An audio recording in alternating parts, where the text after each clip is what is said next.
আসসালামু আলাইকুম ওয়া রাহমাতুল্লাহ। আজকে আমরা কথা বলবো সি প্লাস প্লাস প্রোগ্রামিং ল্যাঙ্গুয়েজে কিভাবে ইউজার থেকে ইনপুট নিতে হয়। ইউজার থেকে আমরা দুই ধরনের ডাটা ইনপুট নিয়ে থাকি। একটা হচ্ছে নিউমেরিক ভ্যালু হতে পারে, যেমন ১, ২, ৩, ৪, ৫ এটা, অথবা এ, বি, সি ছোট হাতের হতে পারে। কিন্তু এইগুলোর সাইজ কত হতে পারে? এইটা হাইয়েস্ট কত বিট? নরমালি আমরা ইন্টিজার টাইপ যদি হয় তাহলে নেই ৪ বিট, তারপর ফ্লোট হলে নেই ৪ বিট, তারপর ডাবল হলে নেই ৮ বিট, এভাবে করে। ঠিক আছে, কি কি টাইপের হতে পারে আমি আরেকটু ডিটেলস বলি। এটা হতে পারে ইন্টিজার টাইপ, তারপর float, double, long long, short. শর্টেরটা মাত্র দুই ২ বাইট নেয়। আর ক্যারেক্টার নেয় কত বাইট? ক্যারেক্টার নেয় হচ্ছে ১ বাইট। একটা ক্যারেক্টার ১টা বাইট নেয়। একটা ক্যারেক্টার কত বাইট নেয়? একটা ক্যারেক্টার ১টা বাইট। ইন্টিজার নেয় ৪, ফ্লোট নেয় ৪, ডাবল নেয় কত? ডাবল নেয় হচ্ছে ৮, লং নেয় কত নেয়? লং আচ্ছা এটা বাদ দিই। লং নিয়ে আমি কনফিউশন হচ্ছে। লংটা থাক। এই তো মোটামুটি।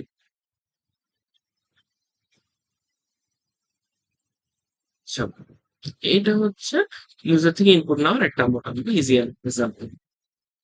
যখন আমরা ইউজার থেকে কোনো কিছু ইনপুট নেই, স- তার মানে কি? তার মানে ওই ভ্যারিয়েবলের আমরা ভ্যালুটা ইনিশিয়ালাইজ করি, সহজ কথায় বলতে গেলে। আগে আমরা কি করতাম?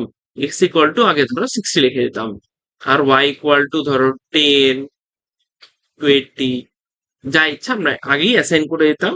বা হচ্ছে এইভাবে যখন লিখতেছি তার কিছুক্ষণ আগে লিখে দিতাম এভাবে করে। এটা যদি 10 হয়, ওয়াই ইকুয়াল টু যদি 20 হয়, তাহলে কত, এরকম। কিন্তু এগুলো আমরা এখন করব না। আমরা এখন ইউজার থেকে ইনপুট নিব।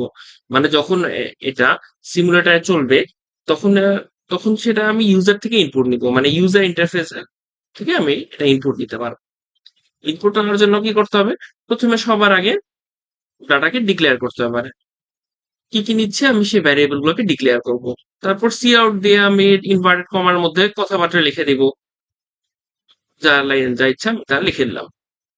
ঠিক আছে, তারপর এই লাইনে আমি কি করছি? এই লাইনে আমি একটা নর্মাল ফর্মুলা লিখছি। ফর্মুলা একটা ফাংশন লিখছি ধরলাম, আমরা বীজগাণিতিক একটা রাশি লিখছি। ঠিক আছে, বীজগাণিতিক রাশি এভাবে করে লিখলাম। তো এইটা এখন কত আসবে রেজাল্ট, সেটা আমি এখানে এটা ইউজার থেকে আমি এক্স এর ভ্যালু যখন ইনপুট নিব, তখনই এই রেজাল্টটা দেখাবে। আর সেই রেজাল্টটা কি আসবে সেটা এই জায়গায় আমরা দেখতে পারবো। সাপোজ এক্স এর ভ্যালু আমরা নিয়ে নিলাম 5। কত নিলাম? 5। যদি 5 নিই তাহলে কি আসবে? যদি 5 নেই তাহলে আসবে y এর ভ্যালু 23। এই ভ্যারিয়েবলের আমি যখন ইউজার থেকে ইনপুট নিচ্ছি তাহলে কি সুবিধা? এটা আমি যখন ইচ্ছা মতো চেঞ্জ করতে পারি। আমি 5 এর জায়গায় অন্য ভ্যালু দিতে পারি। সাপোজ আমি দিয়ে দিলাম 3। ঠিক আছে, তখন y এর ভ্যালু চেঞ্জ হয়েছে। কিন্তু আমি যদি এটা বারবার মেইন সোর্স কোডে যে চেঞ্জ করি, তাহলে এটা একটা ঝামেলার ব্যাপার না? আর এটা ইউজারের পছন্দ মতন আমার যখন যা ইচ্ছা আমি এটা চেঞ্জ করতে পারি। পরবর্তীতে আমরা যখন আরো এক্সাম্পল দেখবো তখন আরো সহজে বুঝতে পারবো। ঠিক আছে, এই তো। তারপর আবার কি? তারপর আমরা আবার ক্যারেক্টারও ইনপুট নিতে পারি। কি নিতে পারি? Character input. ক্যারেক্টার কি টাইপের হবে? ক্যারেক্টার এ হতে পারে, বি হতে পারে, সি, মানে ১ বাইটের যে কোনো একটা ক্যারেক্টার আমরা সেটা ইনপুট নিতে পারি।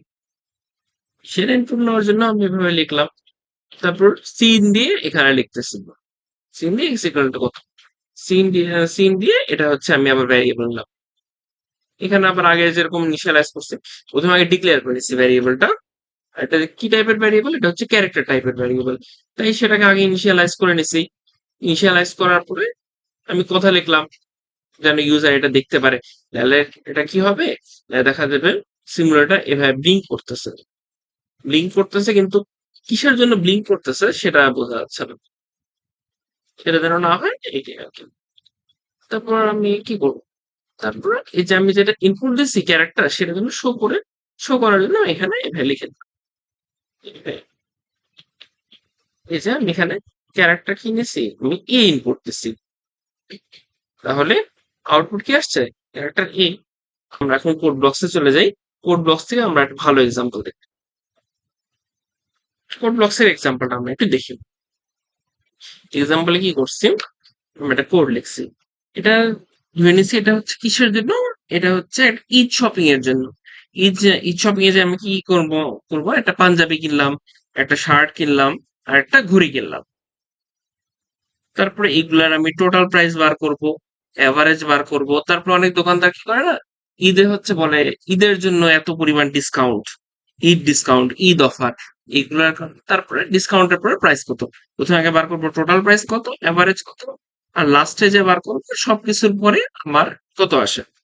ঠিক আছে, এই যে কোডটা এখন আমি একটু বুঝাই দিই।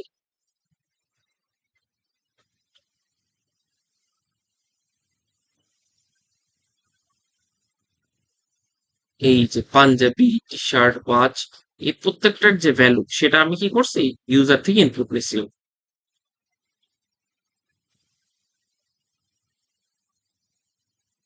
এটাই করছি, আমি ইউজার থেকে ইনপুট নিছি। তারপরে কি করছি, তারপর ইউজার থেকে যে ইনপুট নিছি সেটা আমি কি করছি, সেটা আমি এখানে আউটপুটে দেখাইছি, সিমুলেটারে দেখাইছি। তারপরে এগুলো টোটাল বার করছি, পাঞ্জাবি, টি শার্ট, নর্মাল যোগ, সামেশন করছি এই জায়গায় আমি। তারপরে কি করছি, এটা একটু বুঝাই।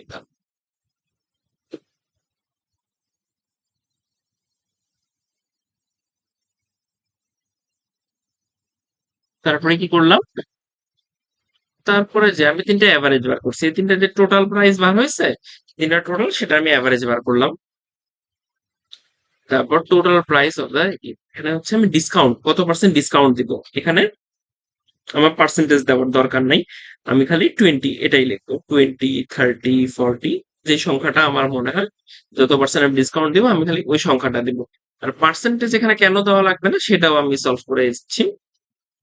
এই যে দেখো এখানে আমি প্রাইস আফটার ডিসকাউন্ট যখন লিখছি, এটা ডিসকাউন্ট ডিভাইডেড বাই 100, সেজন্য আমার আর পার্সেন্টেজ চিহ্নটা লিখতে হচ্ছে না। ঠিক আছে, এই তো মোটামুটি যে ডিসকাউন্টের পরে কত সেটার জন্য কিন্তু আমি আরেকটা আলাদাভাবে ভেরিয়েবলটা ডিক্লেয়ার করে নিছি। কি করছি, আলাদাভাবে একটা ভেরিয়েবল ডিক্লেয়ার করে নিছি। এই যে প্রাইস আফটার ডিসকাউন্ট। এখন আমি সেটা সিমুলেশনে চালায় দিই। চালায় দেওয়ার পরে কি আসে, পাঞ্জাবির দাম সাপোজ ধরে নেই কত দেওয়া, 2300 দিয়ে দিলাম। টি শার্ট, শার্টের প্রাইস 2500 দিলাম। আর ঘড়ি একটু সস্তায় নেই, ঘড়ি নিয়ে নিলাম 1000। তাহলে কি আসলো, যে আমি যেগুলো ইনপুট, এই পার্টটা, এই পার্টটুকু আমি ইউজার থেকে ইনপুট নিছি।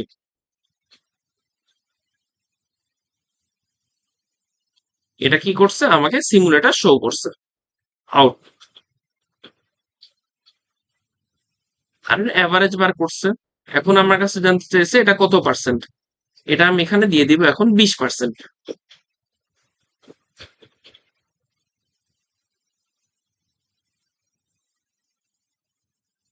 দিয়ে দিলাম 20%। তাহলে এটা কত হলো, তাহলে এটা হলো 4640 টাকা। প্রথমে এটা কত ছিল, প্রথমে ছিল 5800 টাকা, ডিসকাউন্টের পর কত হলো, 4640 টাকা। এখন আমি যে ইউজার ইনপুট থেকে নিছি সেজন্য আরেকটা সুবিধা কি আছে সেটা আমি তোমাকে দেখাই দিই। ইউজার ইনপুট নেওয়ার কারণে আমি যেমন যে এগুলো ভ্যালু তো চেঞ্জ করতে পারবোই, আমি এই ভ্যালু তো চেঞ্জ করতে পারবোই, সাথে ডিসকাউন্টের যে প্রাইস এটাও চেঞ্জ করতে পারবো। সেটার কারণে কি, এটা হচ্ছে একদম দোকানদারের কাছে আরো কাস্টমাইজেবল হয়ে গেল। তো এই যে ইউজার ইনপুট নেওয়া শুরু করলাম, এখন থেকে সিপিপি তে আরো কাস্টমাইজ আমরা কিভাবে করতে পারি সেটা সামনে আরো দেখবো। তো আজকের জন্য একটুকুই।